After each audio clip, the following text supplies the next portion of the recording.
కేసీఆర్ అన్నాడు చెప్పుకోలేదు నేను జాతిపితనని. ప్రజలు పిలుచుకున్నారు. ఎవరైతే స్వాతంత్రం తెచ్చిండో తమ జాతికి ఆయనను జాతిపితగా ప్రజలు పిలుచుకుంటున్నారు. పెద్ద మనిషి, మా తెలంగాణకు బాపు లాంటి పెద్ద మనిషి కాబట్టే ఇవాళ నేను గర్వంగా చెప్తున్నా ఒక కొడుకుగా. సర్వసాధారణంగా ఏ తండ్రి అయినా ఆ కొడుకుకి ఆ పిల్లలకి హీరో ఉంటాడు.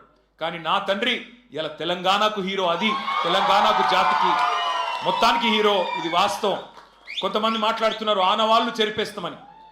ఆనవాళ్ళు జరిపేస్తాం కేసీఆర్ అని మాట్లాడుతున్నారు.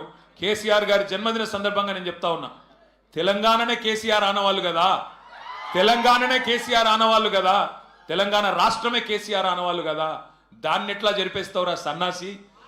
నువ్వు మమ్మల్ని ఎన్ని తిట్టినా, ఎన్ని బూతులు మాట్లాడినా ఒకటి మాత్రం వాస్తవం, ఆయన ఒక శిఖరం, నువ్వు ఒక శునకం.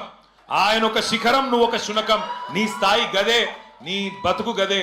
అందుకే నీకంటే ఇవాళ తెలంగాణలోని పుట్టిన ప్రతి బిడ్డకు తెలుసు, తెలంగాణలో ఇవాళ మరి ఆత్మగౌరవంతో తమ యాసలో తమ భాషతో బ్రహ్మాండంగా తమ వనరులు సద్వినియోగం చేసుకుంటూ ముందుకు పోయే ఒక అవకాశాన్ని, స్వేచ్ఛ వాయువులు పీల్చుకునే అవకాశాన్ని ఇచ్చిన మహానాయకుడి జన్మదినం సందర్భంగా మరి ఈరోజు బ్రహ్మాండంగా రాష్ట్ర వ్యాప్తంగా సంబురాలు చేస్తున్న మా తమ్ముళ్లకు, మా చెల్లెలకు, మా అక్కలకు, మా అన్నలకు అందరికీ వినయపూర్వకంగా ధన్యవాదాలు తెలియజేస్తూ మరి మనందరి లక్ష్యం ఒకటే, కేసీఆర్ లాంటి మహానాయకుడికి మనం ఇచ్చే బహుమతి ఒకటే, పుట్టినరోజు గిఫ్ట్ ఒకటే.